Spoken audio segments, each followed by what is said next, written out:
Welcome to my YouTube channel గంజి అమరేందర్. గత వీడియోలో మనము అభ్యాసం 12.1లోని మొదటి 5 సమస్యలకి సాధనని నేర్చుకున్నాం. ఈ వీడియోలో మిగిలిన సమస్యలకి సాధన చూద్దాం. ఇప్పుడు 6వ సమస్యని చూద్దాం. ఏంటి? విజయ్ భూమి నుండి 6 మీటర్ల ఎత్తుగల భవనం పై నుండి భూమిపైనున్న ఒక లక్ష్యాన్ని 60 డిగ్రీల నిమ్న కోణములో బాణముతో ఛేదించాలనుకున్నాడు. విజయ్ నుండి లక్ష్యం ఎంత దూరంలో ఉంటుంది? అంటే విజయ్ ఎక్కడుండు? 6 మీటర్ల ఎత్తుగల భవనం పై నుండి అన్నాడు. అంటే మనము ఇదేంటి భవనము అనుకుందాం. 6 మీటర్ల ఎత్తుగల భవనము. ఇక్కడి నుంచి మరి విజయ్ ఎత్తు ఏమి ఇవ్వలేదు కాబట్టి భవనం ఎత్తునే మనం విజయ్ ఎత్తుని ఏమి తీసుకోవద్దు, భవనం ఎత్తు ఇక్కడి నుంచి తీసుకోవాలి. విజయ్ ఎత్తు ఇస్తే మళ్ళీ భవనం ఎత్తు అని తీసుకుని పైన మళ్ళీ విజయ్ ఎత్తుని డ్రా చేయాలి పటంలో. కాబట్టి నేను ఇక్కడ ఏ బి భవనం ఎత్తు ఎంత? 6 మీటర్లు. ఓకేనా? ఇది 6 మీటర్. అయితే భూమి పైన ఇక్కడ భూమి పైన పైనుంచి 60 డిగ్రీల నిమ్న కోణంలో బాణంతో ఛేదించాలనుకోండి. ఇక్కడ ఉన్న దాన్ని భూమిపైన ఉన్న ఒక లక్ష్యాన్ని. అంటే ఏమవుతుంది? ఇది నిమ్న కోణము అనగానే మనం ఏం తీసుకున్నాము? ఇది ఏమవుతుంది?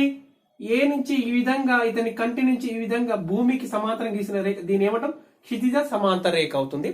ఇక్కడి నుంచి భూమిపై ఉన్న లక్ష్యం ఇది కాబట్టి దీన్ని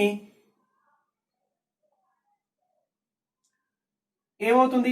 ఇది దృష్టి రేఖ.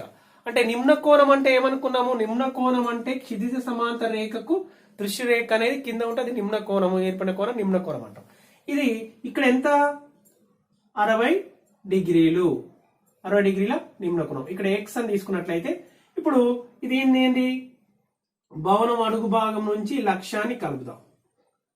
ఇది ఏ బి, ఇది సి. ఇక్కడ ఏమవుతుంది? 90 డిగ్రీలు. అయితే ఒక్కసారి మనము పటాన్ని పరిశీలించినట్టయితే ఏంటి ఇది? ఎక్స్ఏ అనే రేఖ ఎలా ఉంటుంది? క్షితిజానికి బీసీకి సమాంతరంగా ఉంటుంది. సమాంతరంగా ఉంటుందంటే ఇది అప్పుడు ఏసీ ఏమవుతుంది? ఈ రెండిటికి తిరియక్ రేఖ అవుతుంది. ఎందుకు తిరియక్ రేఖ అంటే ఏమనుకున్నాం మనము? 2 లేదా అంతకన్నా ఎక్కువ రేఖలు ఒక రేఖ విభిన్న బిందువుల వద్ద ఖండించినట్లయితే ఆ రేఖ తిరియక్ రేఖ అంటాం, ట్రాన్స్వర్సల్. కాబట్టి ఇది ఈ రెండు కూడా ఈ రేఖ దీనికి సమాంతరంగా ఉంది కాబట్టి ఇది తిరియక్ రేఖ అనుకుంటే ఇక్కడ angle X AC is equal to angle ACB అవుతుంది. ఓకేనా? ఎందుకంటే alternate inter angles are equal. ఎందుకు? ఈ రెండు XA is parallel to BC కాబట్టి ఇక్కడ 60 డిగ్రీలు ఉంటే ఇది కూడా 60 డిగ్రీలే. ఇప్పుడు మనం ఏం కనుక్కోవాలి? విజయ్ నుండి, అంటే విజయ్ ఎక్కడుండు? ఏ వద్ద ఉన్నాడు. లక్ష్యం ఎంత దూరం ఉంది? లక్ష్యం ఎక్కడ ఉంది? సి ఉంది. అంటే మనం కనుక్కోవాల్సింది ఏంటి? ఏసీ కనుక్కోవాలి. ఓకేనా? మనము ఇచ్చిన సమాచారం రాసుకుందాం. సాధన. ఓకేనా? భవనము ఎత్తు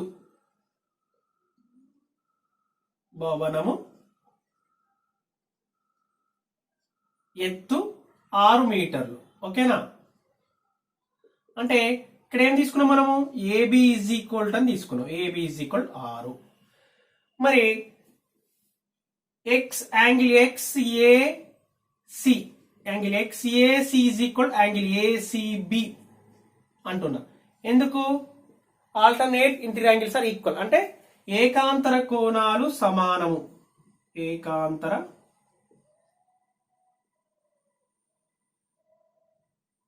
కోణాలు సమానం. అంటే యాంగిల్ ఏసీబీ ఏమవుతుంది? Therefore angle ACB is equal 60 డిగ్రీలు. ఓకేనా? ఇప్పుడు మనం కనుక్కోవాల్సింది ఏసీ. మనకి ఏబి తెలుసు. దీనికి 60 డిగ్రీలకు ఎదురుగా ఉన్న భుజము ఏబి ఇది తెలుసు. మనం కనుక్కోవాల్సింది ఏంటి?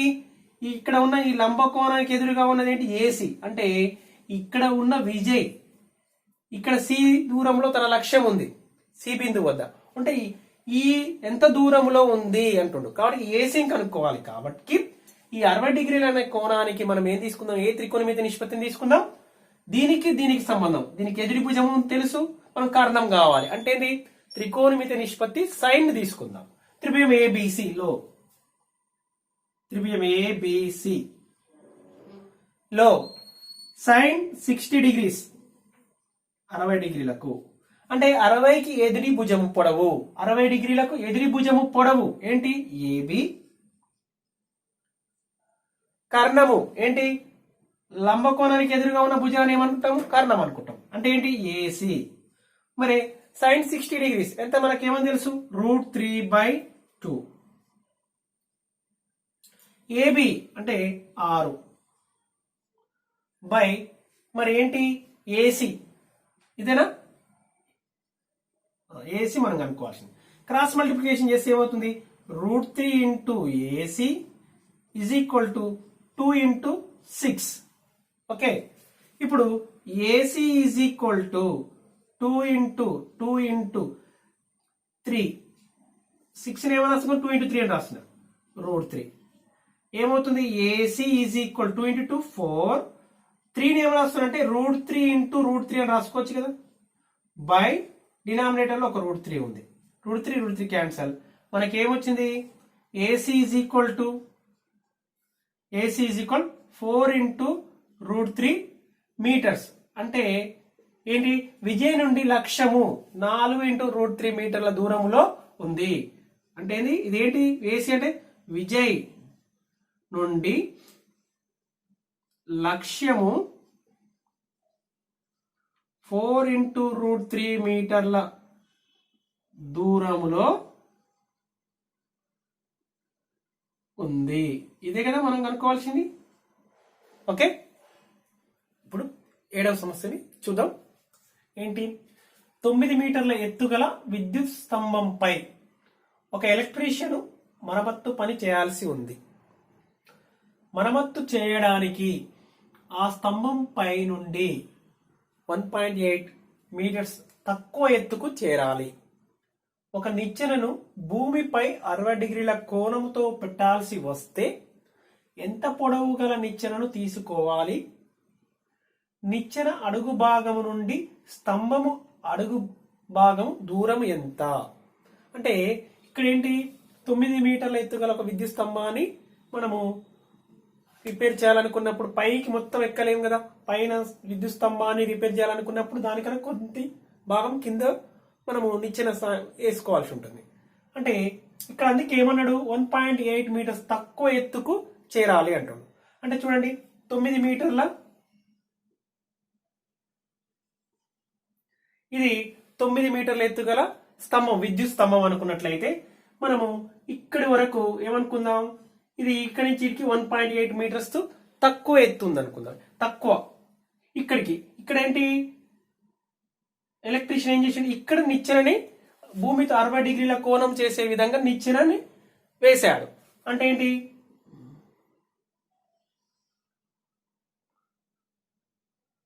ఇప్పుడు ఓకేనా ఇక్కడ 60 డిగ్రీలు. ఓకే నేను ఏం తీసుకుంటున్నా ఏ బి ఇదేంటి ఏబి అనేది ఏంటిది విద్యుత్ స్తంభము ఎత్తు. ఇక్కడ సి తీసుకుంటున్నాను ఇక్కడ డి తీసుకుంటున్నాను.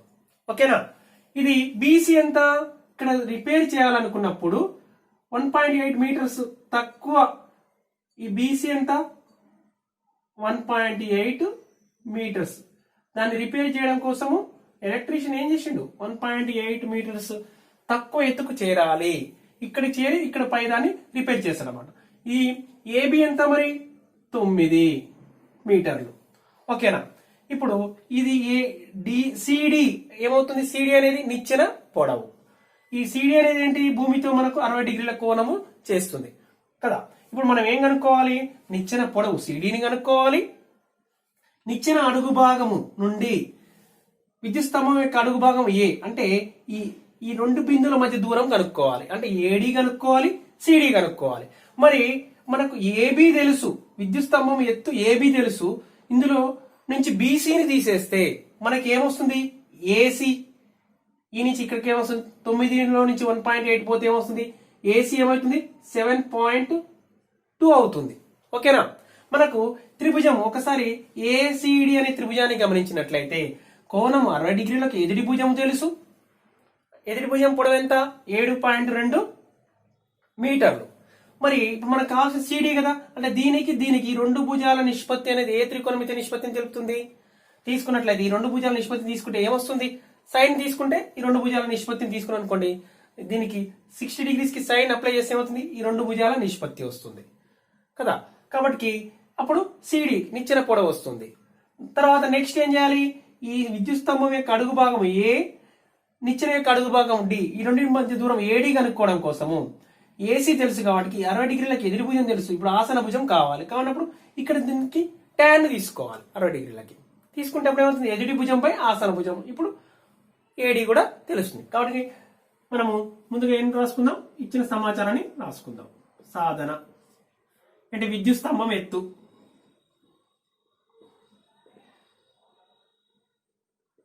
విద్యుత్ స్తంభం ఎత్తు ఎంత ఇవ్వబడింది? 9 మీటర్లు. అంటే ఏబి ఈజ్ ఈక్వల్ కదా, ఏబి ఈజ్ ఈక్వల్ టు 9 మీటర్లు. నిచ్చెన పొడవు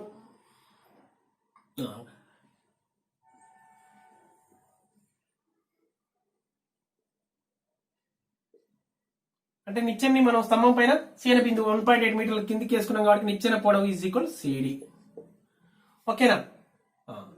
యాంగిల్ ఇంకేం రాద్దాం? AB AC is equal to ఏమని రాస్తున్నట్టే AC is equal to AB minus BC. అంటే 9 minus 1.8 is equal 7.2. AC is equal అంటే ఏసీ అనేది ఏంటిది? నిచ్చెన అనేది స్తంభానికి వేసిన బిందువు సి కాబట్టి ఏసీ అనేది ఏమవుతుంది? 9 మైనస్ 1.8 కాబట్టి 7.2. ఏసీ అనేది 7.2. త్రిభుజము ఏడిసి, ఏడిసిలో ఇంకా ఇక్కడ మనం ఏం రాద్దాము? నిచ్చెన పొడవు సిడి మరియు నిచ్చెన అడుగు భాగము మరియు స్తంభం అడుగు భాగముల మధ్య దూరము, నిచ్చెన అడుగు భాగము నుండి స్తంభం అడుగు భాగముల మధ్య దూరము. ఇంకేం తీసుకున్నాం ఇక్కడ? నిచ్చెన అడుగు భాగము నుండి స్తంభం అడుగు భాగం మధ్య దూరము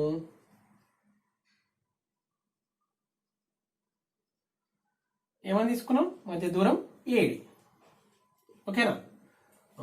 ఇప్పుడు త్రిభుజం ఏడిసి లో నేనేం తీసుకుంటా? ఈ కోణానికి సైన్ తీసుకుంటా.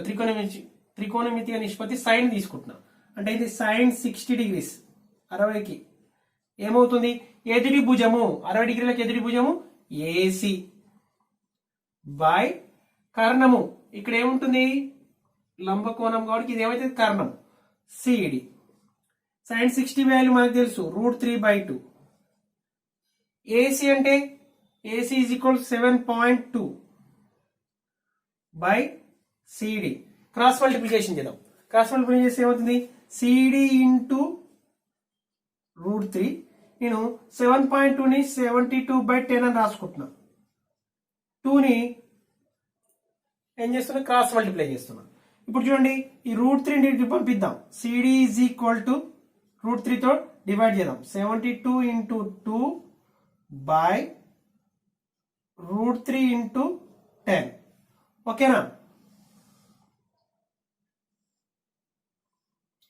ఓకే. ఇప్పుడు ఇది ఏమవుతుంది? దీని ఏమని రాయొచ్చు? √3 టైమ్స్ క్యాన్సిల్ అవుతుందా?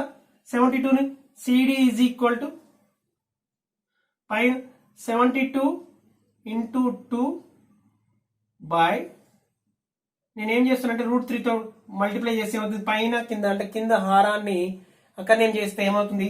√3 ఇంటూ √3 ఏమవుతుంది? √3 స్క్వేర్ వచ్చేస్తుంది, 3 అవుతుంది. ఏం చేస్తున్నా? √3తో లవ హారాలని మల్టిప్లై చేసిన అనమాట. ఇదేమైపోయింది? 3 కాస్త √3 కాస్త 3 అవుతుంది. ఓకేనా? ఇప్పుడు 3 1 జా 3 2 జా 72 ఎంతలో పోతుంది 3 4 జా ఓకేనా అంటే ఏం CD is equal to 24 into 2 into √3 by 10 అంటే CD ఈజ్ ఈక్వల్ టు ఏమొచ్చింది 48 ఇంటూ √3 48 ఇంటూ √3 అంటే ఏంది బై 10 అంటే 4.8 ఇంటూ √3 ఓకేనా ఏంటి 4.8 ఇంటూ √3 అంటే 4.8 ఇంటూ √3 అని ఇలా ఉంచినా చాలు లేదంటే √3 వాల్యూ మనకు తెలుసు అప్రాక్సిమేట్ వాల్యూ 1.732 ఓకేనా 4.8 ని 1.732 తోటి మల్టిప్లై చేస్తే ఏమొస్తుంది మల్టిప్లై చేస్తే 8.3136 ఓకేనా అంటే ఏంటిది CD అంటే మనం ఏమనుకున్నాం నిచ్చెన పొడవు కదా మీటర్లు అంటే నిచ్చెన ఎంత పొడవు గల నిచ్చెన తీసుకోవాలి 8.3136 మీటర్స్ పొడవు గల నిచ్చెన్ని తీసుకోవాలి ఇంకా మనం ఏం కనుక్కోవాలి నిచ్చెన అడుగు భాగము D మరియు స్తంభం అడుగు భాగం A ఈ రెండింటి మధ్య దూరం AD ని కనుక్కోవాలి ఓకేనా మళ్ళీ త్రిభుజం ADC లో ఇక్కడ tan 60 తీసుకుంటున్నా దీనికి tan 60 degrees ఈజ్ ఈక్వల్ మనకు ఇది తెలుసు ఆసన భుజం కావాలి అంటే ఏంది ఎదుటి భుజము అంటే AC by AD tan 60 value ఎంత మనకు తెలుసు కదా √3 ఓకేనా AC వాల్యూ 7.2 బై AD ఓకేనా ఇప్పుడు క్రాస్ మల్టిప్లై చేస్తే ఏమవుతుంది AD ఇంటూ √3 బై 7.2 ఏమని తీసుకుందాం 72 బై 10 అని తీసుకుందాం మళ్ళీ AD is equal to 72 by √3 into 10 మనము ఇంత ముందుకు చూడండి మళ్ళీ దీని ఏమన్నా ఎంతలో క్యాన్సిల్ చేయొచ్చు 24 వస్తుంది మళ్ళీ ఇక్కడ దీన్ని √3 తోటి పైన కింద √3 తో మల్టిప్లై చేసాం అనుకోండి అక్కడ నేను చేయడం అన్నట్టు అంటే కింద ఏమవుతుంది 3 వస్తుంది కింద ఏమొస్తుంది √3 ఇంటూ √3 స్క్వేర్ అవుతుంది 3 అవుతుంది అప్పుడు 3 టేబుల్ 72 ఎంత అవుతుంది 24 జా అంటే AD is equal to 72 into √3 by 3 into 10 అంటే 3 1 జా 3 2 జా 3 4 జా అంటే 24 ఇదేమైతుంది 24 √3 బై 10 అంటే ఏంది 24 √3 బై 10 అంటే ఏంది 2.4 24 బై 10 అంటే ఏంది 2.4 అని రాసుకోవచ్చు కదా 2.4 ఇంటూ √3 ప్లేస్ లో ఏమని రాసుకుందాం 1.732 ఓకేనా 2.4 ఇంటూ 1.732 అంటే ఎంత మరి మల్టిప్లై చేస్తే ఏమొస్తుంది 4.1568 మీటర్స్ ఓకేనా ఇది మల్టిప్లై చేస్తే 2.4 ఇంటూ 1.732 అనేది √3 యొక్క అప్రాక్సిమేట్ వాల్యూ కాబట్టి మనం ఏంది 4.1568 మీటర్స్ అంటే ఏంటి ఇదేంటి స్తంభం యొక్క అడుగు భాగము మరియు నిచ్చెన అడుగు భాగముల మధ్య దూరం ఎంత 4.1568 మీటర్స్ నిచ్చెన పొడవు ఎంత వచ్చింది 8.3136 మీటర్స్ ఇదే కదా మనం కనుక్కోవాల్సింది ఓకే ఇప్పుడు 8వ సమస్యని చూద్దాం ఏంటి ఒక నావ ఒక నదిని దాటాల్సి ఉంది నది ప్రవాహము కారణంగా ఆ నది తీరంతో 60 డిగ్రీల కోణము చేస్తూ ఆ నావ 600 మీటర్లు ప్రయాణించి అవతలి తీరాన్ని చేరింది ఆ నది వెడల్పు ఎంత ఇక్కడ మనం కనుక్కోవాల్సింది ఏంటి నది వెడల్పు అంటే ఏం చేసింది అంటే నది ప్రవాహం కారణంగా నది తీరంతో 60 డిగ్రీల కోణము చేస్తూ అంటే మనము చూసినట్లయితే ఇది మనం ఏమనుకుందాం ఈ నుంచి ఇక్కడికి నది వెడల్పు ఇది నది వెడల్పు ఇక్కడ ఇదేంటి ఇది నది తీరం అంటే ఇక్కడి నుంచి అనుకుందాం మనం నావ అనేది బయలుదేరింది ఇక్కడికి చేరింది అనుకుందాం అంటే నేను ఇది A అనుకుంటున్నా ఇది B అనుకుంటున్నా ఇది C బీసీ ఏమవుతుంది, నది వెడల్పు అవుతుంది. ఇక్కడి నుంచి యువతలకి ఇక్కడికి రావడం కోసము నావా ఏం చేస్తుందంటే నది తీరం అంటే ఇదే కదా నది తీరం ఏవి తో ఈ విధంగా 600 మీటర్లు ప్రయాణించి యువతలి ఒడ్డుకు చేరుకుంది, యువతలి తీరాన్ని చేరుకుంది. అంటే ఇక్కడ ఏం చేస్తుంది, ఇది ఈ తీరంతో ఏమని ఇవ్వడం జరిగింది, 60 డిగ్రీల కోణం చేస్తుంది. ఓకేనా. మరి ఈ నుంచి ఇక్కడ వరకు అంటే ఎంత దూరం ప్రయాణించింది, 600 మీటర్లు. చూడండి ఒక్కసారి ప్రాబ్లం చూడండి. ఒక నావ ఒక నదిని దాటాల్సి ఉంది. నది ప్రవాహం కారణంగా ఆ నది తీరముతో డైరెక్ట్ జనరల్ గా నదిని దాటాలనుకున్నప్పుడు ఈ విధంగా ఇక్కడి ఇలా డైరెక్ట్ వస్తారా, రారు కదా, ఇట్లా క్రాస్ గా ఇలా వస్తుంది అనమాట. అయితే ఎందుకు అప్పుడు ఏమైతుంది, ఇది నది తీరము, ఇది దీనితో ఈ విధంగా రావడం ద్వారా ఈ రెండింటి మధ్య కోణం ఏమైతుంది, నది తీరంతో కోణము 60 డిగ్రీల కోణం అనమాట. కోణం చేస్తూ ఆ నావ 600 మీటర్లు ప్రయాణించింది. 600 మీటర్లు ప్రయాణించి యువతల తీరానికి ఇక్కడ నుంచి యువతల తీరానికి ఇక్కడికి చేరింది. ఓకేనా. ఆ నది వెడల్పు ఎంత, నది వెడల్పు బీసీ. ఓకేనా. సాధన నది వెడల్పు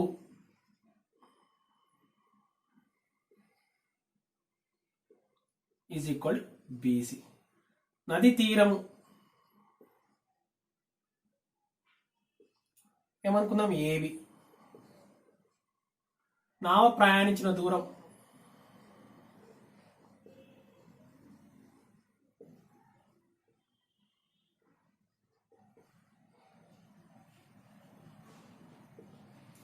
ఎన్ని వందల మీటర్లు ప్రయాణించి అవతల తీరానికి చేరింది, 600 మీటర్లు. అంటే ఏసీ ఈజ్ ఈక్వల్ టు 600. ఓకేనా. మరి నావ నది తీరంతో యాంగిల్ బిఏసి అనుకుందాం.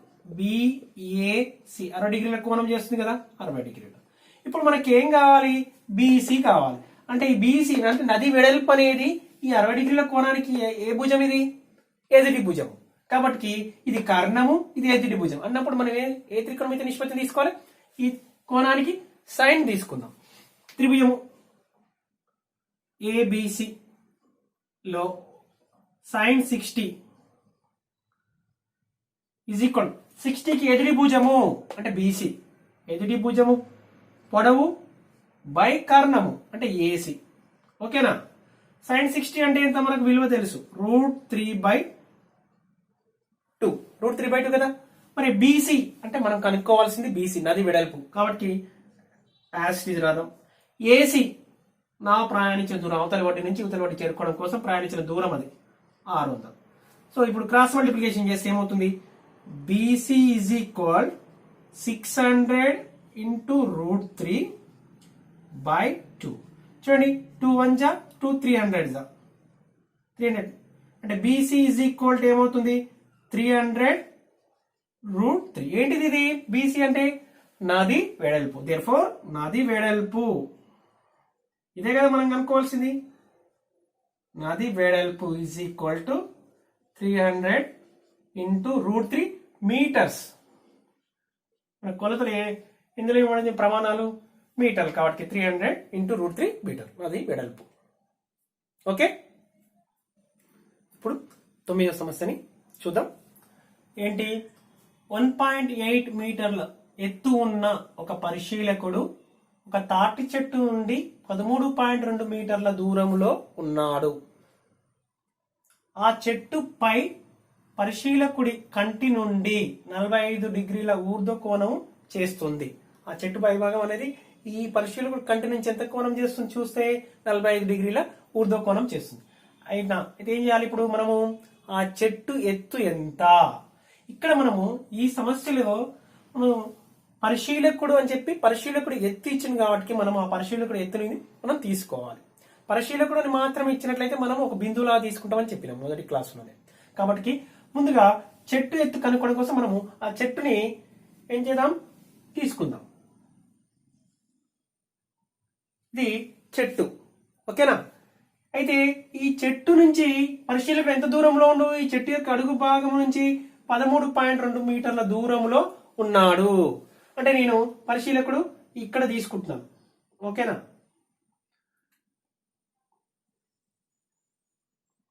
అంటే 13.2 మీటర్ల దూరంలో ఉన్నాడు. మరి పరిశీలకుడు కూడా ఎత్తు ఇచ్చింది కదా, కాబట్టి మనము పరిశీలకుని ఎత్తు కూడా నేను తీసుకుంటాను. ఓకేనా? ఇదేంటి? ఇది ఏబి. ఏమవుతుంది? ఏబి అనేది చెట్టు ఎత్తు. మరి నెక్స్ట్ ఇది సిడి ఏమవుతుంది? పరిశీలకుడి ఎత్తు. పరిశీలకుడి ఎత్తు ఎంత ఏమని ఇచ్చాడు? 1.8 మీటర్స్. మరి ఈ పరిశీలకుడి యొక్క కంటి నుంచి ఈ పై కోన, చెట్టు యొక్క పై కోనని చూస్తుంది. ఎంత కోణం ఏర్పడింది? ఊర్ధ్వ కోణము 45 డిగ్రీలు. అంటే దాని అర్థమైంది 45 డిగ్రీలు అంటే ఇక్కడి నుంచి మనం ఏం తీసుకోవాలి? క్షితిజ సమాంతర రేఖ. దీనికి సమాంతరంగా ఒక రేఖను తీసుకున్నట్లయితే ఇది ఈ అనుకుందాం. ఏమవుతుంది? ఇక్కడ ఎంత కోణం చేస్తుంది? 45 డిగ్రీలు. ఓకేనా? ఇక్కడ 45 డిగ్రీలు చేస్తుంది. ఇప్పుడు మనం ఏం కనుక్కోవాలి? చెట్టు ఎత్తు కనుక్కోవాలి. ఒకసారి చూడండి, సిడి అనేది ఏంటి? పరిశీలకుడు ఎత్తు. ఏబి అనేది ఏంటి? చెట్టు ఎత్తు. అంటే ఈ రెండు కూడా 90 డిగ్రీలు చేస్తాయి. ఇప్పుడు సిడిబిఈ ఏమవుతాయి? మనం వీటిని తీసుకుంటే ఇది క్షితిజ సమాంతర రేఖను ఊహరేఖ తీసుకున్నట్లయితే ఇప్పుడు ఇది దీనికి సమాంతరంగా ఉంటుంది. ఈ రెండు సమాంతరాలు. మరి ఇవి కూడా సమాంతరాలు. మరి ఇక్కడ 90 డిగ్రీలు, ఇక్కడ 90 డిగ్రీలు. కాబట్టి సిడిబి ఏమవుతుంది? దీర్ఘచతురస్రం అవుతుంది. కాబట్టి ఎదురెదురు భుజాలు సమానం. ఇదెంత? బిడి ఈజ్ ఈక్వల్ సి అవుతుంది. ఇది కూడా 13.2 అవుతుంది.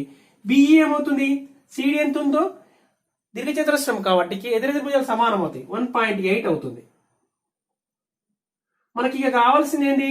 త్రిభుజము ఏసిఈ ద్వారా మనం ఏఈని కనుక్కున్నట్లయితే ఇది తెలుసు మనకు 13.2 సిఈ 13.2 కాబట్టి ఏఈని కనుక్కున్నట్లయితే మనం అప్పుడు తాటి చెట్టు ఎత్తు is equal AB is equal AE plus BE కలిపినట్లయితే మనకేమొస్తుంది? తాటి చెట్టు ఎత్తు వస్తుంది. కాబట్టి మనం ఈ 45 డిగ్రీల కోణానికి ఇది ఏమైతే? ఎదురి భుజము, ఇది ఆసన భుజం అన్నప్పుడు మనం ఏం తీసుకోవాలి? ఈ త్రిభుజంలో ఈ కోణానికి టాన్ త్రికోణమితి నిష్పత్తి టాన్ తీసుకోవాలి. ఓకేనా? ఇచ్చిన సమాచారాన్ని రాసుకుందాం.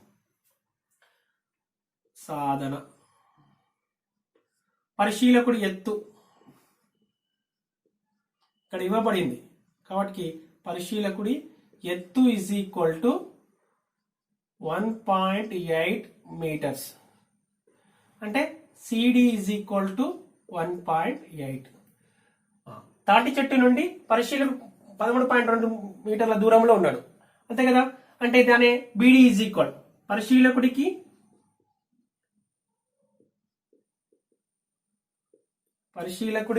తాటి చెట్టు అడుగు భాగానికి మధ్య దూరం, తాటి చెట్టుకి మధ్య దూరం, చెట్టుకి మధ్య దూరం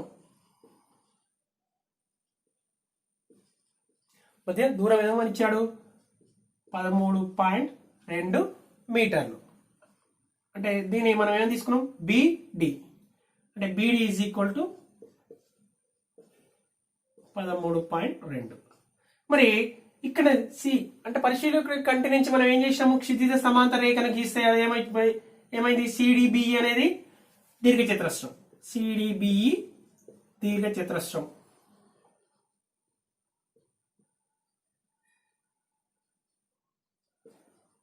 కదా? కాబట్టి బిడి ఈజ్ ఈక్వల్ నుండి మనం ఏమని రాసుకోవచ్చు? నుండి BD is equal to ECR CE మరియు ఇంకా CD is equal to BE, CD is equal to BR EB. ఏమవుతుంది? సిఈ ఏమవుతుంది? దీని నుంచి CE is equal to 13.2, BE is equal మరియు BE is equal to 1.8 metres. ఇప్పుడు ఏమైపడుతుంది? త్రిభుజం ACE, angle ACE is equal 45 డిగ్రీలు కాబట్టి త్రిభుజం ఏసీఈ లో ఏం తీసుకుంటున్నా? ఇక్కడ ఉన్న ఈ కోణానికి టాన్ అప్లై చేస్తాం. త్రికోణమితి నిష్పత్తి tan 45 degrees is equal to దీనికి ఎదిరి భుజము ఏఈ. ఓకేనా? ఏఈ బై 45 డిగ్రీలకి ఆసన భుజం పొడవు సిఈ. tan 45 డిగ్రీ వాల్యూ ఎంత మనకు తెలుసు 1. ఏఈ విలువ మనం కనుక్కోవాలి. ఏఈ ఈజ్ ఈక్వల్ సిఈ విలువ 13.2. క్రాస్ మల్టిప్లికేషన్ చేస్తే 13.2 is equal AE. AE is equal to 13.2 మీటర్లు. ఓకేనా. ఇప్పుడు తాటి చెట్టు ఎత్తు therefore అని రాసినా పర్వాలేదు, ఇక్కడ రాద్దాం. తాటి చెట్టు ఎత్తు therefore చెట్టు ఎత్తు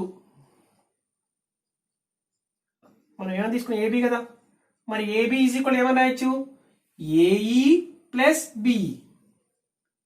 AE plus BE. AB is equal to AE ఎంత వచ్చింది మనకి ఇప్పుడు 13.2 plus BE 1.8. AB is equal to 15. అంటే therefore చెట్టు ఎత్తు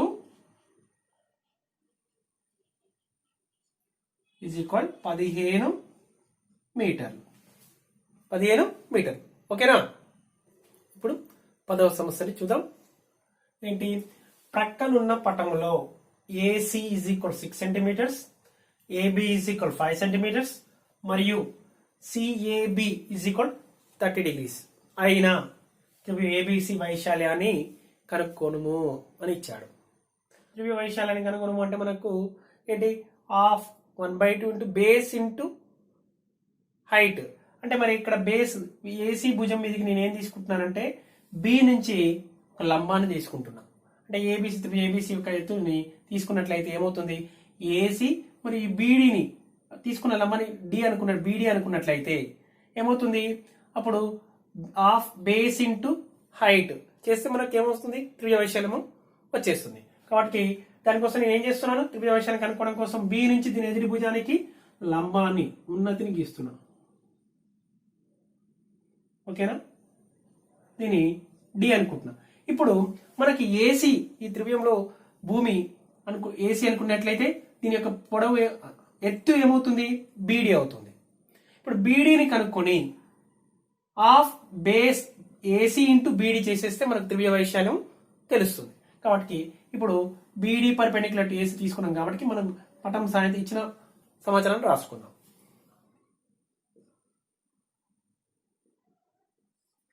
సాధన ఏమిచ్చాడు, త్రిభుజం ఏబిసి లో AC is equal to 6 centimetres, AB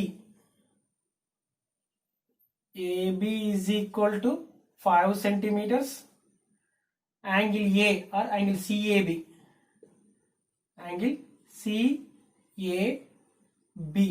is equal to 30 degrees.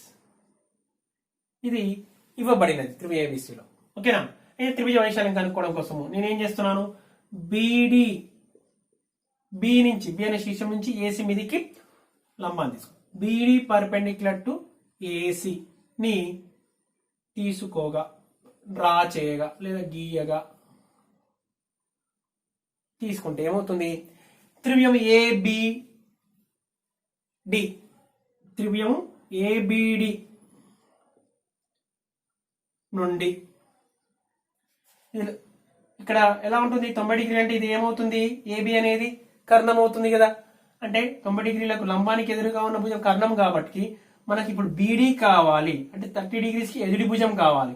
అంటే ఇక్కడ మన కర్ణం తెలుసు, ఈ కోణానికి ఎదుటి భుజం కావాలన్నప్పుడు మనము ఏబిడిలో 30 డిగ్రీస్ కి సైన్ తీసుకుందాం. సైన్ 30 డిగ్రీస్ ఇజ్ ఈక్వల్ 30 కి ఎదుటి భుజం opposite side to the angle 30 degrees ఏంటి బీడీ బై హైపోటెనస్ కర్ణం ఏంది ఏబి. ఓకేనా.